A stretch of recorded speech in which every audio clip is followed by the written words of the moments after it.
For today's video, I thought I'd do a little bit of page turning with the complete book of gardening. And a bit of page turning here. If you've seen my previous videos, you know by now I'm all about gardening right now because I'm outdoors. Yeah. So we got the contents.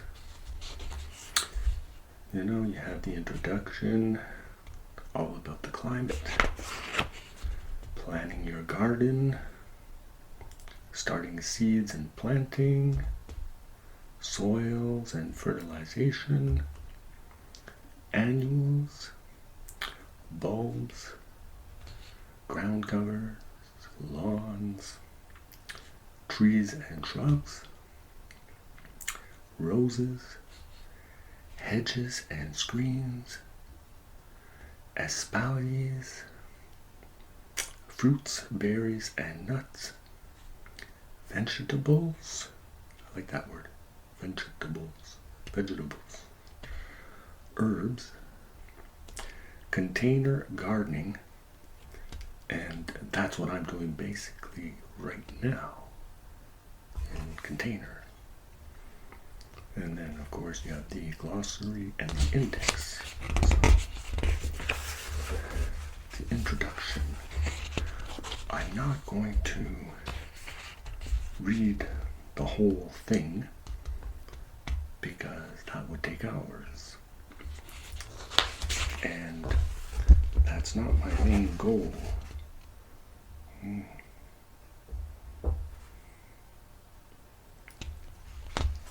Right now the main goal is just some page turning, some pictures, some rambling. Of course, there's a soil, supply, water, air, nutrients, water, yes, very important. Temperature, of course, very important. And right now we're having lovely weather. It's humid and hot with rain almost every night. So plants are loving it. Here's a little bit of how a plant works. And of course it starts with the roots and works its way up to the leaves. Then the leaves, they get the sun, transforms into chloroform, or chlorophyll, I should say, which helps to feed the plants nutrients and nitrogen from the roots. Climate.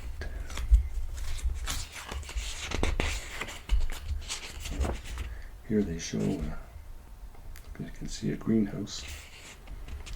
I tried that one year. Yeah. I tried with a greenhouse, covering it with plastic, but you need adequate ventilation. Otherwise, it doesn't work, it gets too hot. Or everything's going to rot on you. So, climate. Talk about frost and radiation, frost, radiant frost. Details.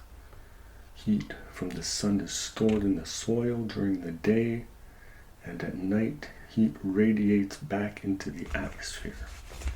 Well, of course. That's why sometimes, like during the day, when you have like rocks, if you have rocks that are outside in the sun, during the night, they're going to radiate the heat back out. So sometimes sometimes it's good to have like stones around your plants if you're afraid of frost. Rainfall, ecosystems,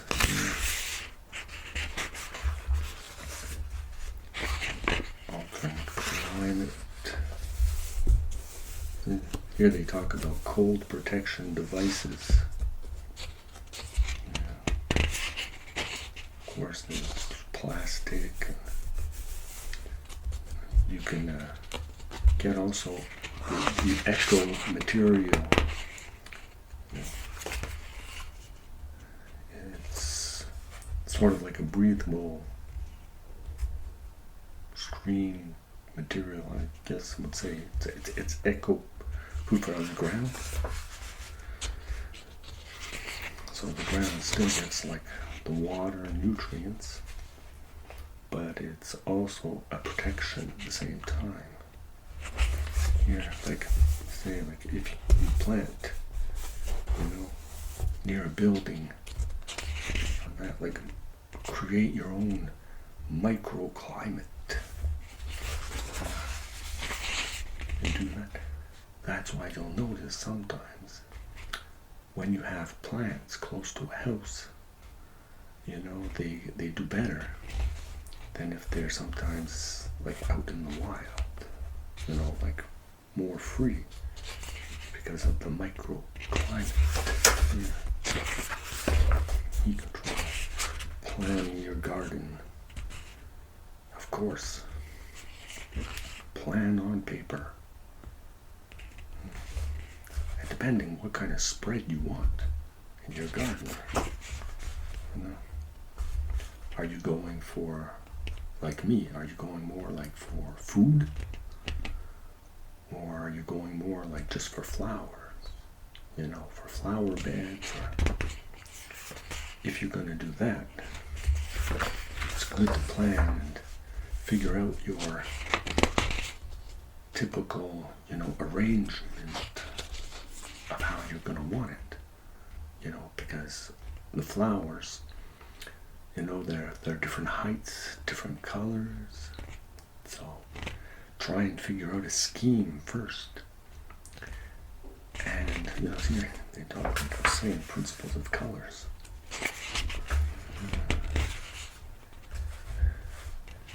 So, and you have to know the plants. You have to know what type they are and what they like. So that's very important. Okay. And something too that's very important is you have to know about annuals and perennials. Annuals, they're going to grow like all summer like perennials. The only thing is annuals, unless you collect the seeds and replant them, they won't grow the next year. Well, not in my area, like in Canada here we can't because of the winters. But perennials, or you can choose bulbs too, like they'll come back every year. And you can keep on replanting more, because some do have a lifespan. So here they have like the different types of beds or borders you can create. Very interesting. Right now, I haven't really picked out some kind of like bed design for my flowers, my plants. I'm just giving them like adequate space so that they can grow and spread. Yeah. To grow. Do I have an example here I could show you? Maybe I'm going more for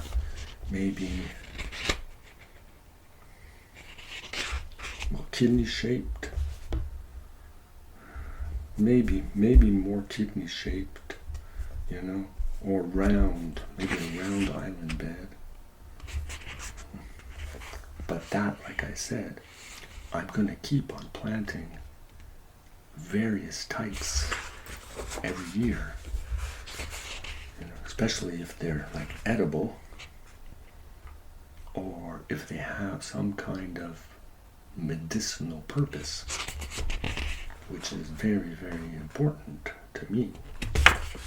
Cutting gardens, bulbs. Beautiful flowers. If you're going for that type of arrangement, but be careful, because sometimes in your area, bulbs you might have to bring in. You might have to take them out of the ground and bring them in. So that's not so much a good idea.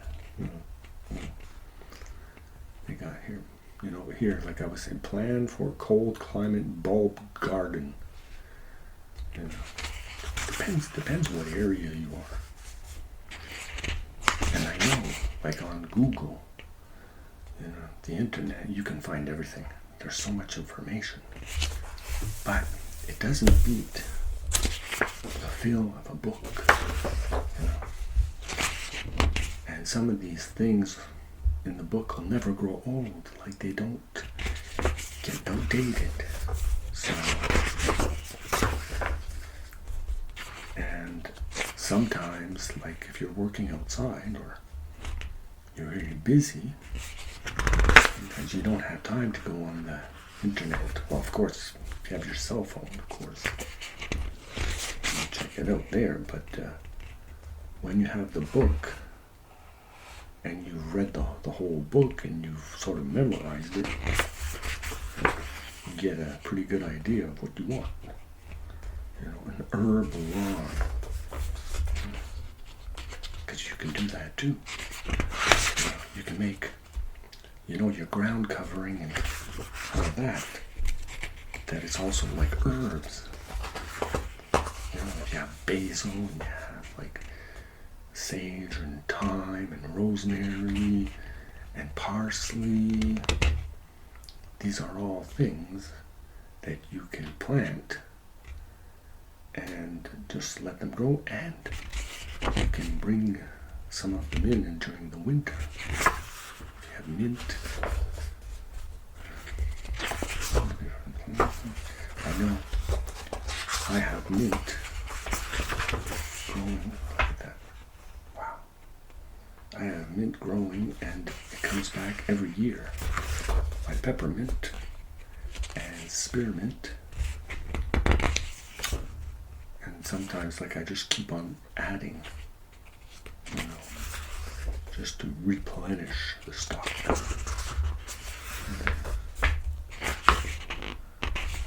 Trees, shrubs. Some of these. Wow, fantastic. So I got the glare into the book. Any tree shapes. Basic tree shapes. I have a lot of, fir, a lot of evergreen and pine.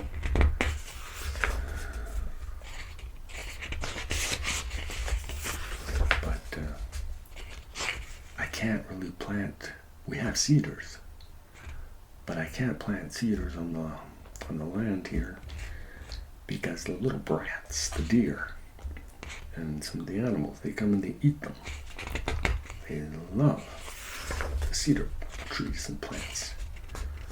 So I try and stay away from planting those. Attract, the animals. But like I was saying here, got a bonsai. Wow. Thing is, why I'm growing in containers too, is because we have a lot of little creatures around here. Besides the deer, we have also rabbits, we have gophers, we have all kinds of woodpeckers, and all these little lovely creatures, and moles and mice, and they love seedlings. They love to get in your garden and chew things up. So that's why I plant in containers. But if you have the time and you do like we used to do on the farm, you have the land, then you plant right in the ground. Because when you're planting in the open field area, you'll have a better chance that they don't eat up your crop. Or you can fence it off too at the same time. Or, if you're like me when we're on the farm and you're a hunter, you can get some free meat. That's it. Because sometimes the population grows a little bit too much. So, fruit gardening. I don't have much to say about fruit gardening because we don't have the climate here for certain types of fruit. Besides my cherry tree, but that's a hybrid, so. And we have crabapple trees, but no apple trees. I didn't plant any, no pear trees or anything like that. I have enough to handle with all my variety of plants that I have so far, so that's enough right now. Right there, we got a dog barking. Yep. I don't know if that's nature sounds, but it doesn't sound like a nature sound to me. Sorry about that. Vegetable seed starting and planting. Yeah, some of the other things I mentioned in my other videos. Seedlings. I don't know about you, but the price of seeds keeps on going up. They're getting more and more expensive. Now, if you plant, good thing too is in the fall when you collect your fruit of your labor, you can dry some and keep the seeds for the following year. Go to your typical nursery or garden center, garden center, yeah, soil, fertilizers. That means you need some good shit and compost. Yep. Sorry, but that's the way it says. Yep. You need this stuff. Well, the plants need it. It's always good to go and get some good cow or pig manure for your plants. They love it. They love it. pH balance. Mulch, plastic mulch. Nutrient deficiency. And of course, when the greener they are, the better they are. Planting a lawn. I'm not going to get into lawns. Some seeds. I'm just going to go through this section pretty fast here. Annuals for dried arrangements and fragrance. Yeah, that's true too. Sometimes, for the smell, we want something that smells nice. And sometimes with the mix of the different flowers, you get a really nice floral scent. Starting seedlings indoors.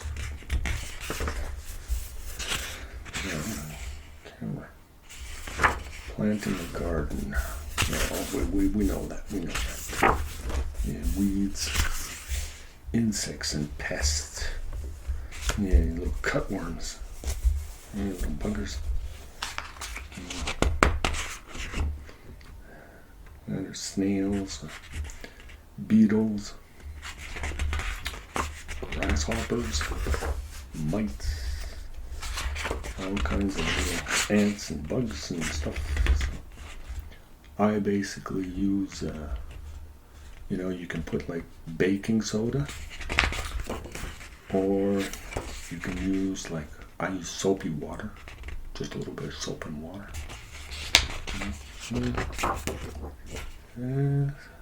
They say slug bait. Slug bait.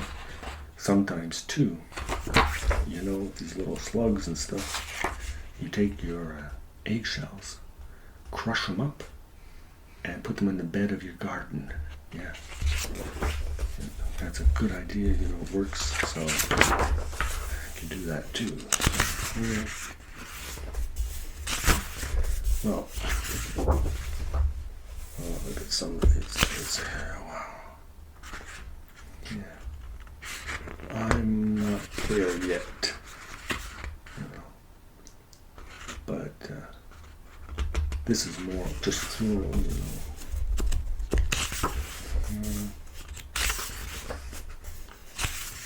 preparing your soil.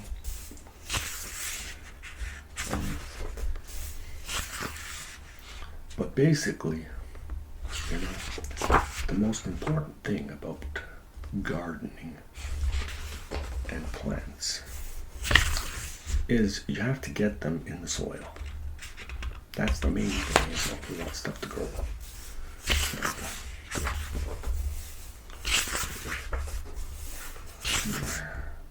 United States and Canada. See, this is what I was telling you about the different zones. Here,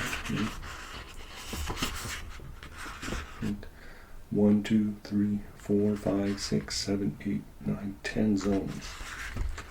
Because of course, if you're going up more towards Canada, like I said, where we are,